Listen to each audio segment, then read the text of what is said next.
committee meetings of October 28th. We have a lot on the agenda tonight, and those of you that might need an agenda, there are some in the back that you can follow along with us. The first thing we have tonight, well, let me first off say our mayor is improving quite a bit. He actually stopped by Town Hall this afternoon for just a few minutes, and according to Anne Marie, he's looking good, but he's got a long way to go, so certainly want you to keep him in your thoughts and prayers, but looks like he's on the mend. Good. First committee tonight will be the administrative committee, and as you can tell, we got a lot of things here. It was, I think there was 240 some pages in our packet this week. So, but anyhow, we'll work right on through these. And since I'm the chairman of the administrative committee, we'll go ahead and get started on this. First off tonight, we have Saoirse Scott is here with us tonight, and she's going to talk to us about our ADA transition plan.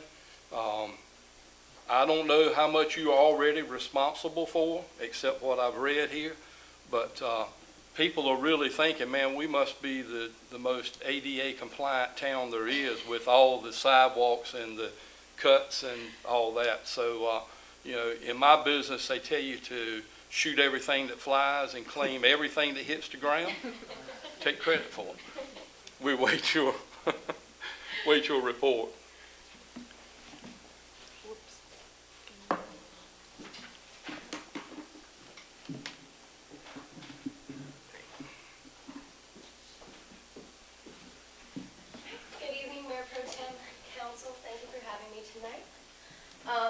So as you said, this is to update us, or to update you all, on the status of our ADA transition plan, which is required by the North Carolina Department of Transportation.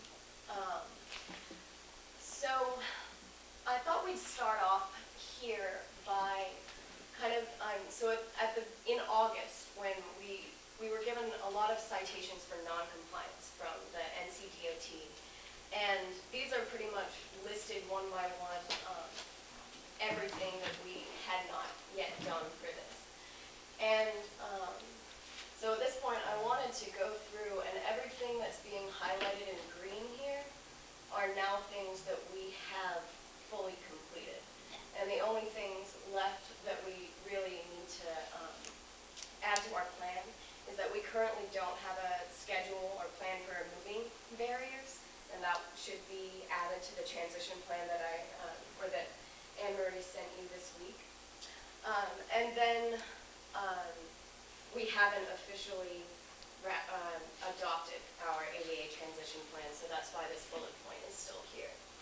So as an update on our work, we've appointed an ADA coordinator.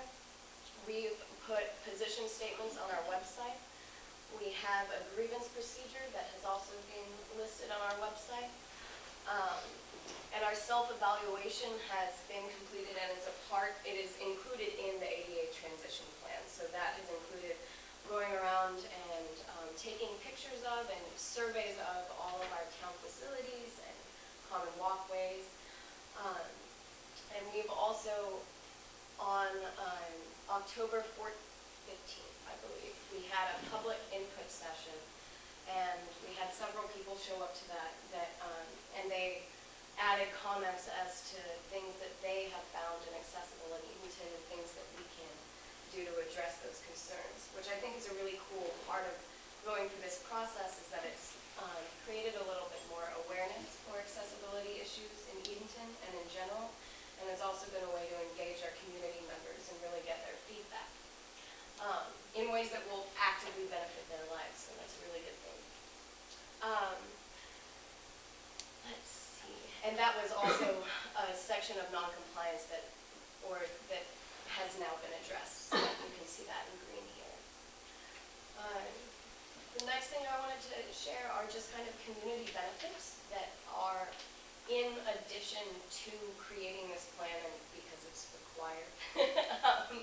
There are a lot of community benefits, and I think one of which is increased awareness of accessibility issues in Edenton, and increase knowledge of how to treat persons with disabilities with respect and dignity, which I think is just something that maybe people don't always think about, but having this in everybody's mind will automatically help with issues like that. And then increased knowledge of the impact of word choice and the importance of being intentional about inclusivity. So as a part of addressing as a part of the self-evaluation process, we went through procedures and just things that we do internally with the town. And so one of the things that we'd like to do is just have this be more prominent with all of our town employees and have them always thinking about this. And we've created some educational materials to do that with. And then a more accessible community in general. A couple of examples. So this is an example, and this was in the ADA transition plan that was sent out. This is an example of an educational piece that we are using to help all of our town employees be more, have this more at the top of their minds. And then the picture to the right is a picture of the accessible parking space right outside of Town Hall, so that's on South Broad Street. And I wanted to highlight this because this was brought to our attention by one of the community members at our input session as something that, even though it appears to meet requirements or it appears to be an accessible feature, it's not accessible by wheelchair. And because of the angle of the parking space and where the ramp is located onto the sidewalk, it's really pretty much impossible for someone using a van and a ramp to maneuver themselves onto the sidewalk here. And so I think that was a really cool thing that was brought to our attention specifically by community members, and it's an added benefit to doing this because it's sometimes difficult to be aware of every issue if you don't have the knowledge to be aware of that, or the experiences to be aware of that. So I think that was really cool. And right now, the action needed is to adopt the ADA transition plan at the regularly scheduled November 12th council meeting. And at that point, we should be in full compliance with the Department of Transportation. Well, do you have a target date of full compliance, of complying to all these violations that you have mentioned in your self-evaluation? So that is a part of, it's going to be added to the transition plan for you to review before we adopt it. And that's going to be a transition schedule done by category. So there's category 1, 2, and 3, Right. and that's based off of priority. And so as of now, I don't have a date for all of those. Is the DOT requiring any type of compliance They date? do not. They do not. They require that we have a plan and that we have goals as Okay. to when we need to. As long as you're working on complying, they're okay. Yes, as long as they have that, physical proof that we have a plan and a manner to do it and are addressing it. I just want to commend you for the job you did in the self-evaluation. I think it's beautiful. Good work. Good work. Is that okay with y'all to send that on to full council for adoption on 12? Yes. I actually had one lady here in town that works with the blind a lot, and she was commenting about our speed limit signs on the light poles, our new lights, whatever, that they were kind of low. So someone that is blind, and I don't know how this works, unfortunately, have not ever been in that situation, but as they're walking with the white cane, it doesn't tell them that sign is right here, getting ready to hit them in the head. And I didn't know if that was something you might want to address too. I think it was just the ones that were downtown, that stick out from the pole yay wide.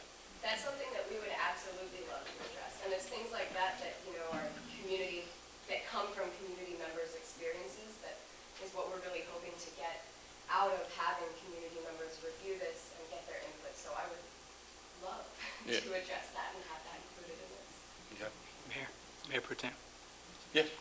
If you had to put a dollar figure on this, complying to the ADA, these ADA violations? Do you have any idea what it would be? Well, again, once the plan is adopted, we'll be in compliance. But Okay. in terms of the cost of implementing Yes. the areas where we're not ADA compliant, we don't have a dollar number on that, but Okay. we'll work on trying to get some Be interesting, estimates. just be interesting. Yeah, so that'll be a part of the actual schedule that I make. Yeah. And most of that will be based off of estimations from other towns, costs of doing this, and then from bidding processes, things like that. But I feel we're so far ahead of other municipalities. Are we not? Or in this compliance, are we not far ahead of other I don't, neighbor?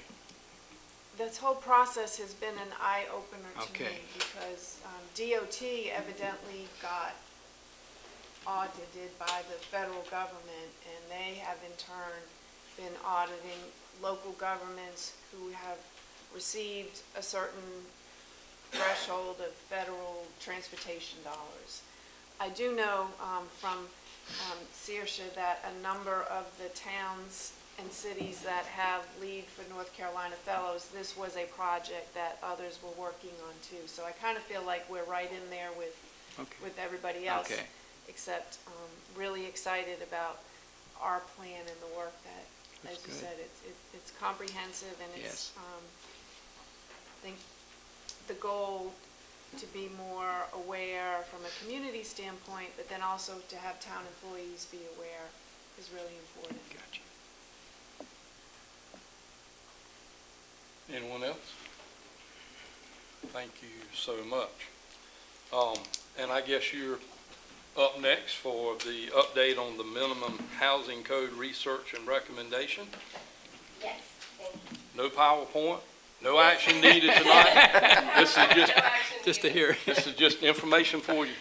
Yes, so this is really just, so when I first began the fellowship here, one of the things detailed in my work plan was that we wanted to work on researching best practices of other towns and their minimum housing codes. And then we wanted to really take a look at our housing codes and see if there are any areas where they could be updated to make sure that they are in compliance with all state statutes, to make sure that really we have all of our ducks in a row, to use that phrase, I guess. So what I've been doing over the last couple of months is researching best practices of other towns similar to our size and really just similar to Edenton across North Carolina to see how their housing codes are structured and how we could improve on ours based off of that information. So New Bern is an example of a town that we found that has really good housing codes. Really, so the intention behind all of this is to make our housing codes where they can be a little bit more specific so that we can better enforce our codes and really keep everything on par with what our codes say. And then we also want to make sure that there is a distinction when possible between owner's responsibilities and tenant responsibilities, and also that when possible we are really, not when possible, at all times are protecting their rights the best that we can through our housing codes. And so, as I said, part of that has been researching best practices and then reviewing our housing codes, reviewing state statutes. And then because of Lead for North Carolina's connection with the UNC School of Government, I've also been in contact with Tyler Mulligan there, who is really, he's written several books. He's amazing at housing codes, and especially in North Carolina. And so I've been in touch with him and have been able to get some really good input from him, and he's directed me to some good resources, which has been really good. So I guess that's an update on housing codes and research as where it stands, and no action. Anyone have any questions? If you update the housing codes, Well, how would you, implement knowing or checking a house, see if it was up to living standards? How would we Yeah, implement? I mean, I'm talking about, would the city inspector be just look at a house and say, well, I want to go and knock on the door and I would look at your house? How would you enforce the code? If I may? Sure. Because Saoirse's work is focused on how we can improve what is allowed. And so what you're asking me is, how is enforcement done? I don't think that mechanism is going to change based on the research that we're doing. Our chief building inspector is here, Holly Colombo. And Holly, can you say off the top of your head how it works for? The majority of the time it's a tenant complaint. There's, I think, 5 citizens can get together and sign a petition to have me go inspect the house, or either a government official, chief of police, someone like that. But I think there are the 3 instances that we would do in a house inspection. You would know unless somebody told. Right. Okay. But part of the work that Saoirse will be, or is doing, is looking at how other communities have adopted educational programs to raise awareness so that tenants know what the standard should be and how to go about, communicating with the landlord to make sure that improvements are made. And then if they're not, what are the next steps? So we're really looking at, and I love the phrase best practices, how can we improve the educational experience for the tenants to help them? And also for the landlords, what is the landlord's responsibility? What are the rights and responsibilities of the landlord? And there are some homeowners in Edenton that live in houses that is almost unlivable. Yes, and we've had to do a lot of research on those situations, and unfortunately, if as long as it's not adversely impacting the health and safety of surrounding property owners, the town is very limited, or any local government is limited on what it can require a homeowner to do if it's not impacting health and safety of the public at large.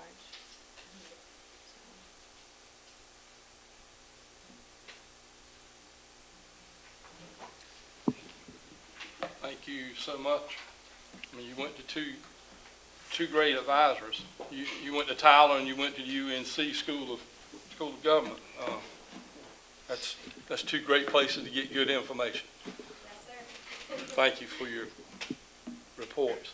Item C tonight is the draft covenants, the neighborhood redevelopment zone properties, and we are fortunate enough tonight to have our town attorney Hood Ellis with us. Hood, welcome. We're glad to have you. If you don't mind, come and update us on the draft covenants. Thank you, Mayor Pro Tem and Council. Glad to be with y'all again. I'll also rely heavily upon Anne Marie and Elizabeth to join in because it's been a team project. The covenants that were in your package have been revised, I guess, for the 2nd or 3rd time and sort of streamlined. The important things we did was we put in the option about demolition. We put in, and the reason it's not in there's a set of covenants within the historic district, and that one doesn't have the demolition because that's already built in our ordinance. And if we want to make it stronger, we talked about that, we could do that. But again, there is, as you know, the Preservation Commission has a process it goes through when somebody wants to demolish something. You can delay it a year. You can, again, if the state declares it a historic site, that sort of thing, you can sometimes stop it. But again, that provision was not put in within the district because it was already covered, but we can make it stronger if that's the desire of the council and put it in our covenants within the district. As far as outside the district, we did put that option in. We also put the option in about if there internal fixtures or things that, in the structure itself that we don't want people to change, that we can list those and make that part of the deal as well. The difference between this and ordinary ordinances is that this would be properties the town has acquired and will be selling to someone to redo or to fix up or whatever. So they'll know that these are the covenants the town desires to put on the property, and it'll be their decision whether they want to comply or not. You know, they've purchased the property with the covenants, knowing that. Hopefully that'll promote more renovations than tear downs and that type of thing. But that's sort of where we are with them now, and I'm happy, and I'm sure, again, Elizabeth and Anne Marie can jump in for anything I think I've left out. I'd like to see us really have the anti-demolition clause, because we worked really hard on putting this together, and it is so hard to get something declared a property of statewide importance. We did it on 2 in Edenton, and we did it on Pembroke Hall, but anything short of that is going to be a no. If there's another example in each town, they're going to say no. And so I think for us to work really hard to get all this done and then not have that option to say you can't tear it down is, because I mean, right now in the historic district, you can tear down anything you want to after 365 days. Right. And so, I mean, I've got private covenants on my house so that in case my children decide they want to tear it down, they can't. But short of that, they could. And I think this is just a really important thing to do. It's a very progressive thing to do. We own it, somebody's buying it, knowing that they're taking a covenant, and I think that's the whole point, is to try to preserve, especially a lot of these African-American important buildings. And I think this is one way to do it. So.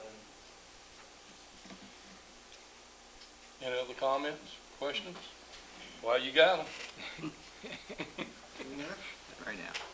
So we have examples, well, Sambo said, his home, but I think of Preservation North Carolina put covenants on the county office building, so that cannot be torn down. If you look at structures within the historic district that are endangered right now, I think about one that you're going to talk about tonight, the Hannibal Badham Jr. house. And I don't know, Hood, can you do it on a case by case? Could it be dependent on? Yeah, I mean, again, that's the way we did it in the one outside the district. You got a blank to fill in that you can or you can't. So, I mean, y'all can make that call before you sell the property. And again, we've talked about, there's the town covenants, the town's enforcing them. If somebody comes back 10 years later and says, look, the house just got hit by lightning or half of it burned, I need to take it down, you'll be able to do that. And every structure in the Mill Village has it on it. Charlie Creighton put it on his. It's on the homestead. Larry Sellers has put it on most of his buildings. I mean, there are a lot of structures in town. Steve Lane's put it on his buildings. So. Would you feel comfortable with us trying to, as Hood said, incorporate kind of like a checkoff? Yeah, I'm fine with that. Yeah, So I think that's. there are some there are structures some, that may be beyond repair. Or there may be some structures that don't have any significance. I think I think it's a case-by-case basis. But I mean, the Hannibal Badham house, definitely, that's a. It's one you put it on. How important that is. Yeah. So y'all are good with sending it just like it is? I just want to ask, are we going to do a check off on each piece of property, or are we going to put some legislation into it that it can't be done? Case by case. How are we going to do it? I think this envisions you doing a checkoff on each property. Each house. Case by In other case. words, Good. you'll know what you're selling, and you'll know whether you want to leave it, restore it, or take it down. Okay. Good, that's good to hear. I just want to add Yes. one thing to remember is this would only apply to town-acquired properties. Right. So just to be clear, if a property is redeveloped in the neighborhood redevelopment zone privately, it's purchased by a private party, it's not within the historic district, and the town doesn't have a covenant on it, then it potentially could be demolished. Right, Just right. so we're clear.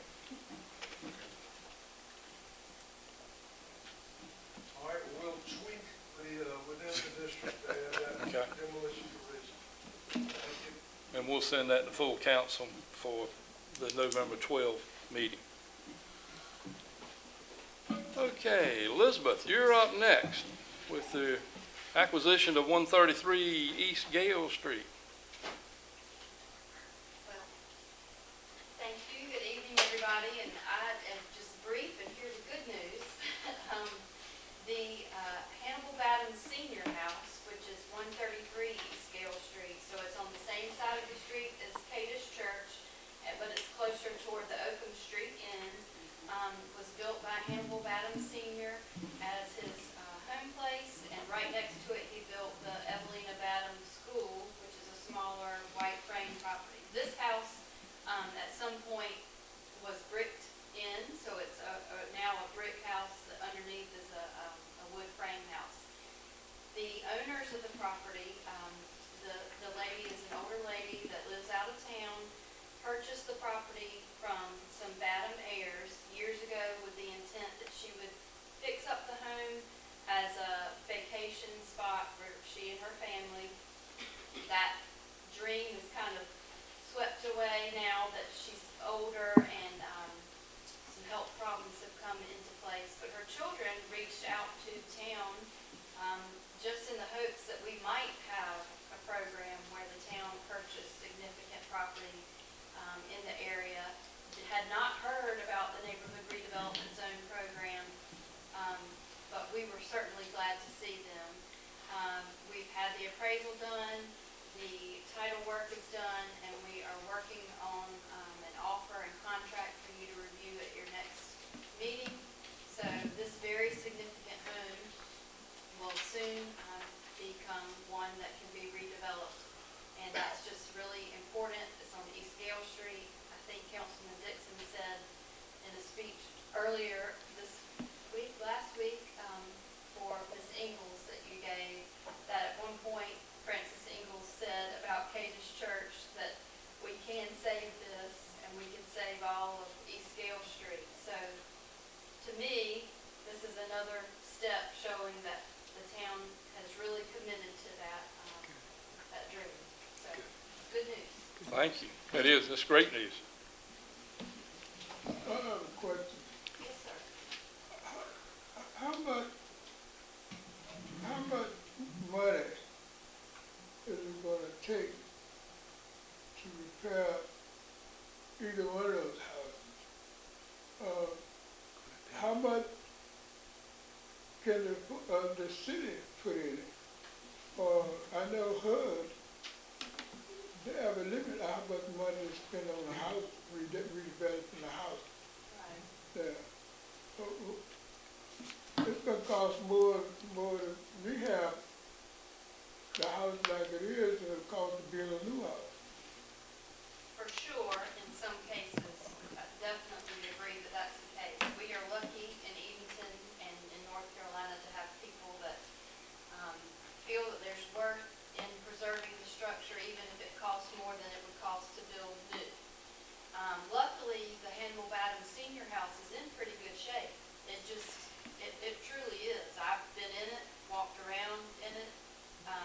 It's not in bad shape.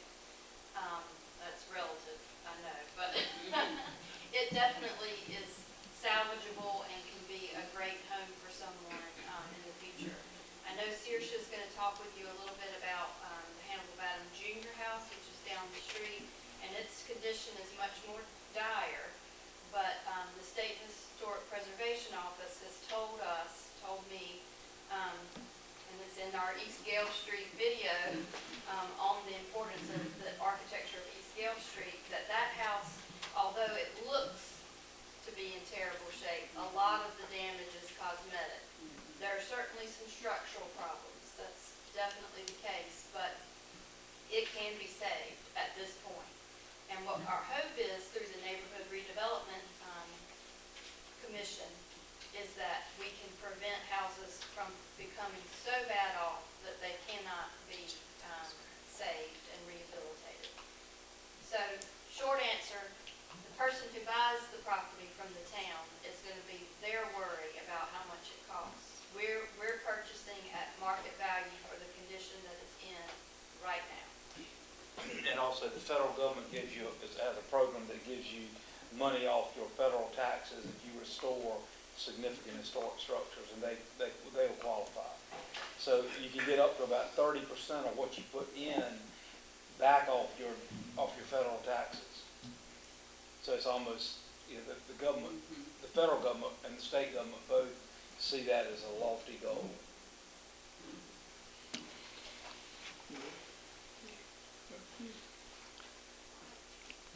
Any other questions? Thank you for that information. Saoirse, you are back up to give us the review of the status of the Hannibal Badham Junior House. Yes, hello again. So the Hannibal Badham Junior House, which is located at 116 East Middle Street, like Elizabeth just said, is in considerably worse condition than the Hannibal Badham Senior House, but it is still at a point where it can be acquired, resold, and rehabilitated, and back to, and preserve that historical significance. So in the report I prepared for this, I went over the historical significance of the house, especially to Edenton's history and the African American community here. And so that's, we really do want to preserve that building for future generations to enjoy. Part of what has been going on over the last couple of years is that the Overtons who own the house, or Mr. Overton has recently deceased, but Mrs. Overton owns the house, and Mr. Overton was a descendant of the Badhams, so it has stayed in the family. They are really interested in rehabilitating the house and making sure that it's preserved, but up until this point have been unable to do so, and the town is, so part of the report went over some of the correspondence that the town has done between Mrs. Overton about the status of the house over the years, and they've done a really good job addressing nuisance complaints that have been filed, and they have responded to those.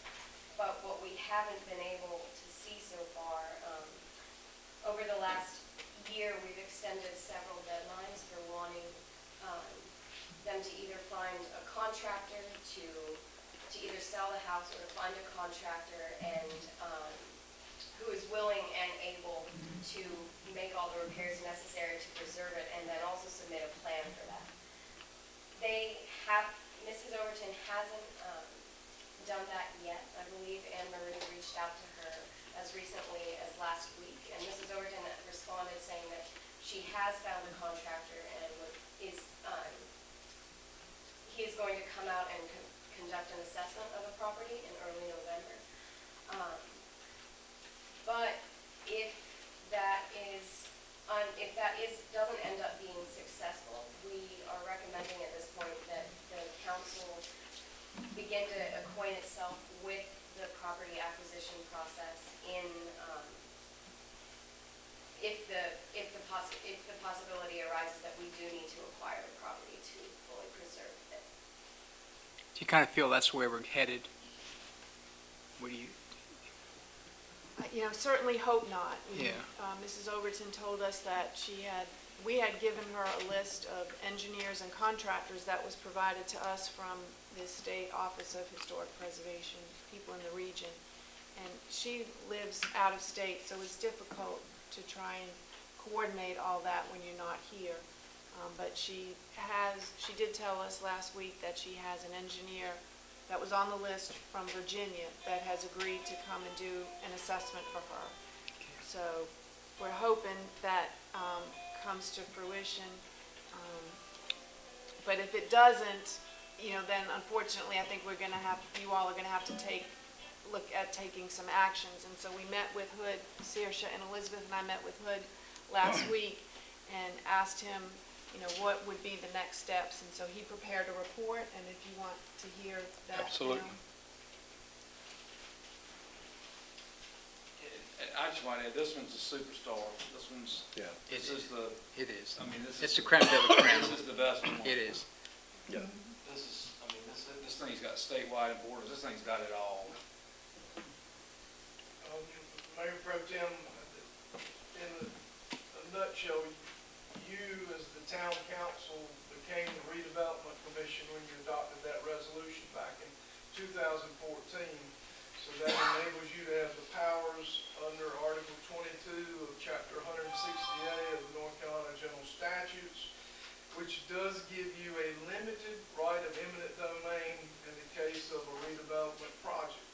The first key is that it has to be referred to the Planning Commission, the parcel in question. The Planning Commission has to schedule a hearing and make a determination as to whether or not it is a blighted parcel. Blighted parcel has a legal definition in the statute. The commission has to look at the various factors. In my recommendation, I assume is that the property owner is notified. He or she's got the right to appear and make their showing up or down on that issue. If the planning commission determines it is a blighted parcel under the definition in the statute, then it comes back to you as the town council, and you may consider adopting a resolution of intent to condemn the property and acquire it for the project by the power of eminent domain. That resolution of intent, if adopted, is sent to the property owner at least 30 days before the condemnation action can be filed. When you file the condemnation action, you have to deposit the appraised value of the property. That money is immediately available to the owner.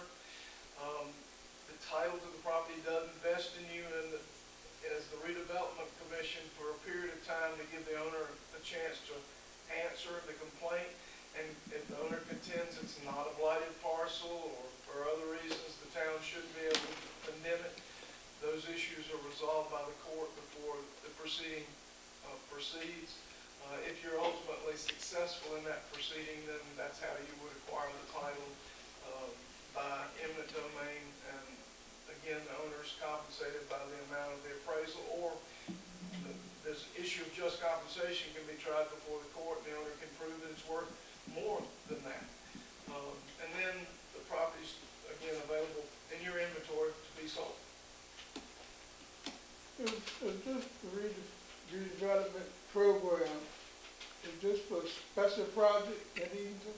In other words, it's It's like, not for the need of the homeowner, but it's for a special project. correct. In other words, you've adopted the Mosley Street redevelopment project, and you've adopted, I guess, the North Oakham Street redevelopment project, and those two projects are the only ones I know of that are on the table right now, Councilman Poole, that you're acting as a redevelopment commission. You don't have a separate commission. You as the town council are exercising those powers, but in those two areas that you've identified and adopted a plan for.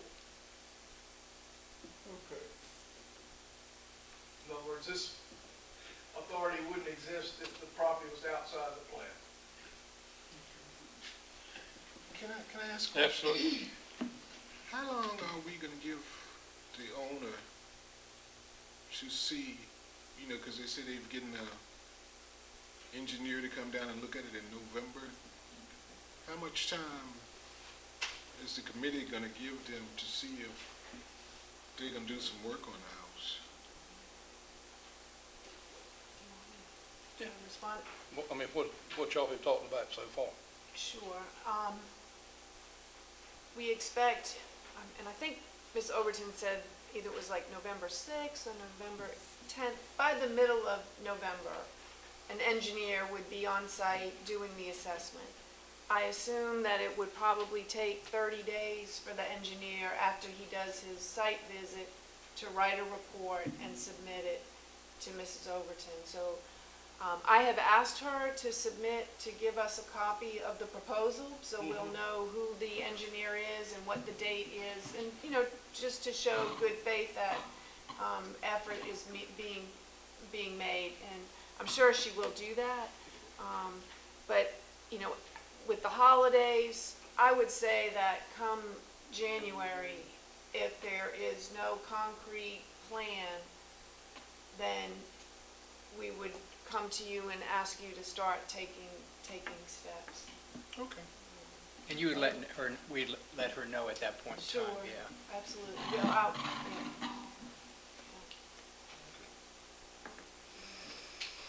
Now, are there any other questions of Hood or Elizabeth, either one? All right. Mayor Pro Tem, can I Yes. just say something? Because this is a lot, you've covered a lot of ground tonight, but it represents a lot of hard work that the council set out to do back in 2014.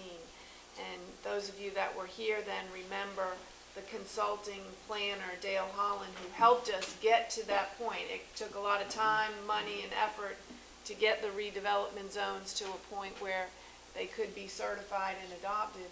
And he told us, and Elizabeth and I talk about this a lot, it was going to be a long, tedious, time-consuming process.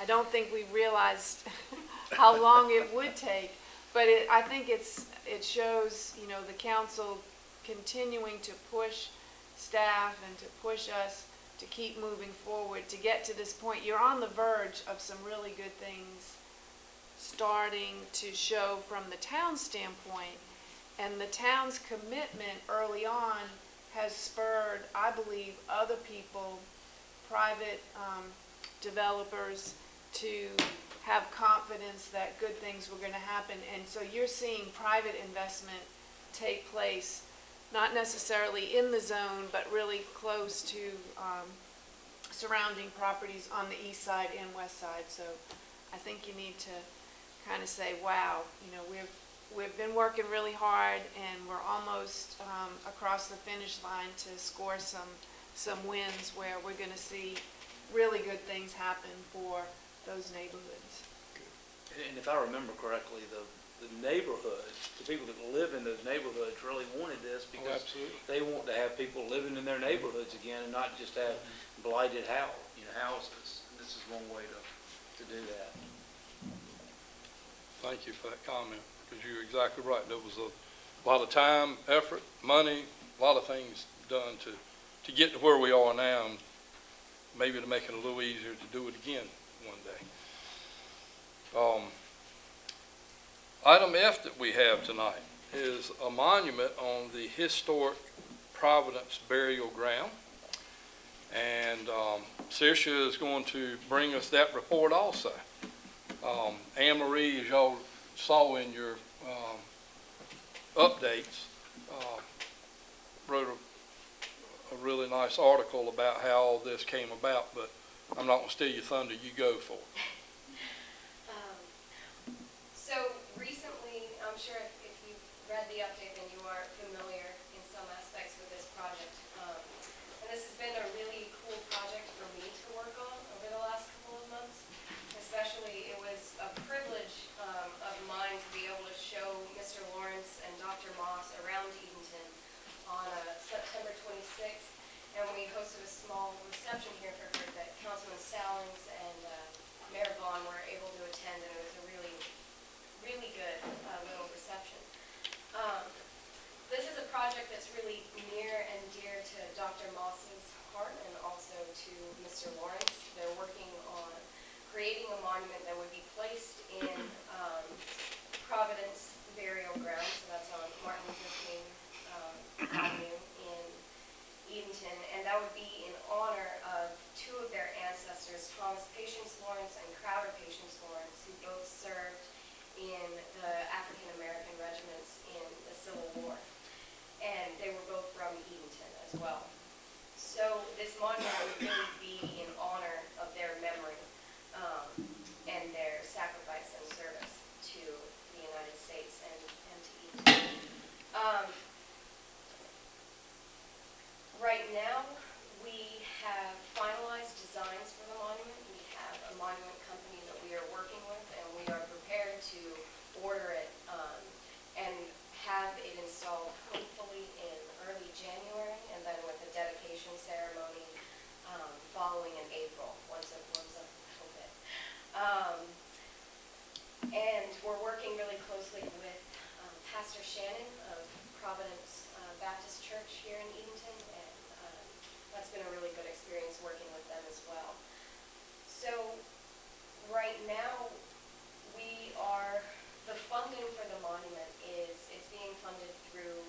contributions from Dr. Moss and Mr. Lawrence's families, and through interested parties through them as well, friends and family mainly.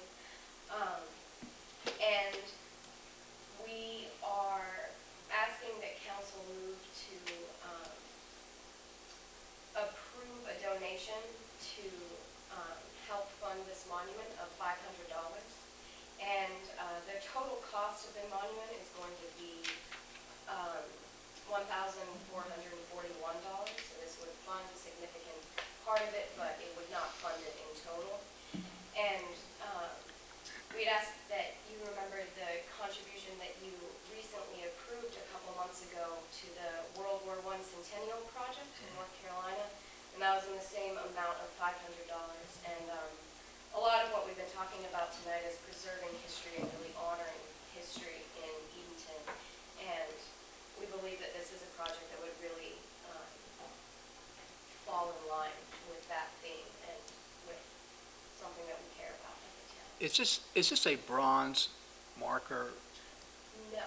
So this will be, it'll be a granite Granite. marker. It'll be about this tall, Okay. about this wide, and it'll look more like a gravestone, kind of Okay. like something classic like that.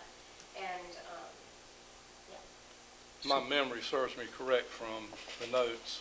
The county is also putting $500 in this. Is that correct? Did I read that right, or was that from the other one? That was Yeah. for the other one. Okay, all right. We did not approach the county. Okay, Move it on. send it right on. Okay, not a problem. We will send that right on to council to be voted on in November 12th. Thank you so much for bringing that to our attention. Okay. Item G. This is record retention schedule update. I'm going to let Anne Marie run through this because I think you said Tammy has a training workshop on Wednesday. But yeah, go ahead, fire away on this one. Okay. The North Carolina Department of Cultural Resources is mandated, I guess by law, to adopt and maintain the records retention policies and procedures for not only state agencies, but also for local governments. And I think it was probably a good 20 years ago, they set out to establish a unified policy, which at that time the town council adopted. And it regulates how long you all or we have to keep certain records. Some records we have to keep permanently, the budget, the audit, some personnel records. But there are other records that we are required to keep for a certain number of years, and then they are to be disposed. A lot of our grant paperwork, a lot of those are required to be retained for, say, 3, 4, 5 years. And they take up so much space. So we look forward to when something's time is up and we can properly dispose of it. But evidently Cultural Resources has recently updated the schedule, and that was what caused your packet to be so extra large. It is very detailed, but it's going to be a great document, a great guidance for us. Tammy is actually scheduled to attend a training program that Cultural Resources is hosting in Elizabeth City on Wednesday. And then she'll be able to come back and help department heads understand some of the differences from this newly adopted schedule, if you agree to adopt it, as compared to what we're following now. We, just so for your information, we have a storage unit. It's secured. It's not, we don't rent it. We have, we got it from military surplus, and it's located, I believe, at the electric department. Mike, have you seen that yet? Yeah. And, but it's weatherproof, and it's sealed, and it's locked, and it's been a big help to us to be able to clean some boxes of files out of town hall. We label them, and we take pictures of the labels, and we keep an inventory. So that's your centralized area for all records? Is. All records. But anything that we permanently have to keep, we keep at town hall. We Town hall. don't put permanent in that box, in that storage unit. So, But there may be an opportunity to shred yes, quite a bit of this at some point. too. yes. and we have a shred day scheduled. Hopefully you'll approve it you'll approve the policy on November 12th, and then later that month, a truck is gonna come and we'll be able to do some heavy-duty shredding and free up some Shred day, space. shred day. Shred day. Good deal. But we take real seriously the responsibility to maintain, what we have to maintain for as long as the record requires. Right. Yeah, that can turn ugly quick. Okay, well, I guess we'll know by the 12th or the weekend before the 12th if we can actually do this, since she's going Wednesday. She's going Wednesday. I don't, okay. if we learn something, startling, then we may have an amendment or two for you to look Okay. at, but we feel like this is a really good, representation of what we'll be asking you all to approve. Well, she sit down with the department heads and you going over to her Yes, workshop? and actually, I think she's looking for opportunities for webinars that cultural resources may have. Okay. Send that on to full council. I give it y'all. All right, we shall do that.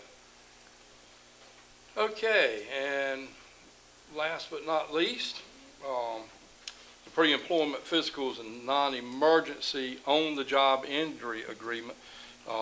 As Anne Marie stated in your packet, that we had Dr. Devine and Dr. Ali that had done this for us for years and years, and now that they are unfortunately not here, we have a contract, that Vidant has sent over. It has been reviewed by our town attorney, Hood Ellis, and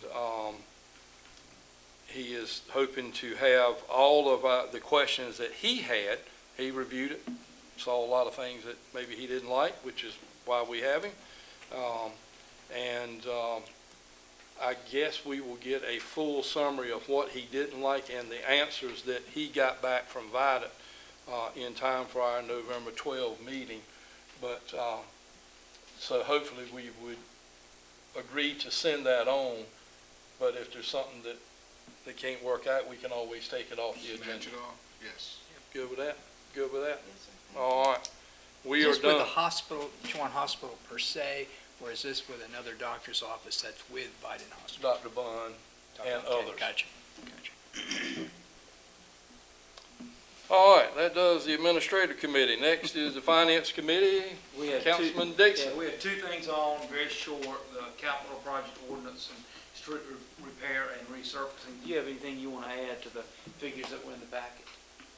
No, just would like to emphasize or re-amplify, because I know everybody's following the schedule, but we are out to bid. The bid document was advertised last week in the Chowan Herald for the road resurfacing and repair for Phase 2.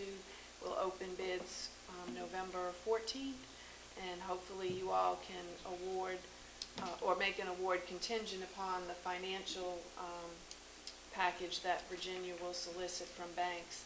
And our goal is to be on the LGC committee agenda either in January or February, so the project can start in early spring, as soon as the asphalt plant reopens. Normally, do you get 3 bids or more, or? No. No, okay, so Not for that may asphalt, put us so back we- a little bit. We may have to re-out, that's why we're Yeah. on crunch schedule. Gotcha. Well, and with DOT not having Well, that's true, yep. money in their budget, we might, We might get, yeah, we might get 3 this time around. Okay. I'm sure you read DOT is broke. So we'll send that on. Plain and Anybody have any, we'll send that on to Anne Marie, just make sure you get Full Beth Wood's permission. And then the second is the amendment to the capital budget ordinance, the improvements to the wastewater treatment plan. Do you have anything you want to add to that? this is just to add $10,000 Yeah. for the engineers to do wetlands delineation, which is required for one of the permits that we'll need. Send that on to full council. Yep. That's it. All right, Finance thank you. committee. Next, utility committee, That's me. Councilman Bond. Let me Thank you, see, sir. can I go through it as fast as Mr. Dixon went through his. All the fun stuff was in the administration.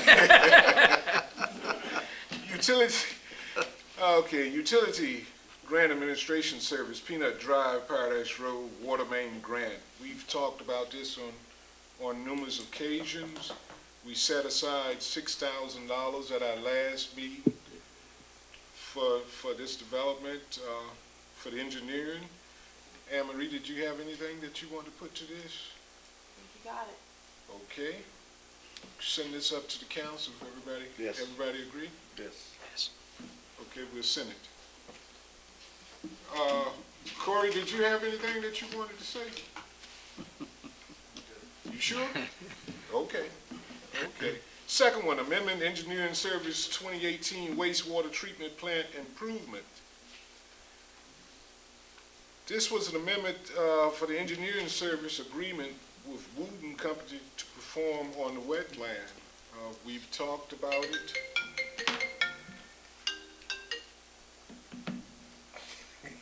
Well, I had it on silent. You could. Obviously, I didn't. We've talked about it, we've discussed it. Is there anything else that we need to add to it, Anne Marie?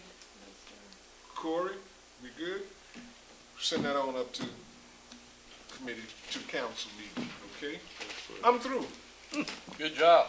Hey, before we break, can I say one thing? Absolutely. So on November 6th, they're having this Kadish meeting. They've got people coming from all over the country, and I know y'all all got an invitation. I would love for y'all to come. So it would be great to have everybody up here there if it works. It's a work day, so it's hard to get all. So I'll get you all the information. So, Okay, November the 6th. November 6th. Did you Okay. send something out? I will. Yeah. It's going to be located here in the council I think you did. I think you did too, I think you yeah. sent something Sent, out. yeah, you did. Anyway, it's a really important date for that, saving that building. Yeah. And not that this is anywhere near as important, but this weekend is homecoming for the Aces. And we are playing Manio, who are 8-1. We're 8-0. This could be for the conference championship. Go support your team, support your town. And the parade is downtown at, 5 o'clock. Sounds good. We'll put it on Facebook. We'll put it on Facebook. Look for it, but come support the Aces. That's all we have. Thank you for being here.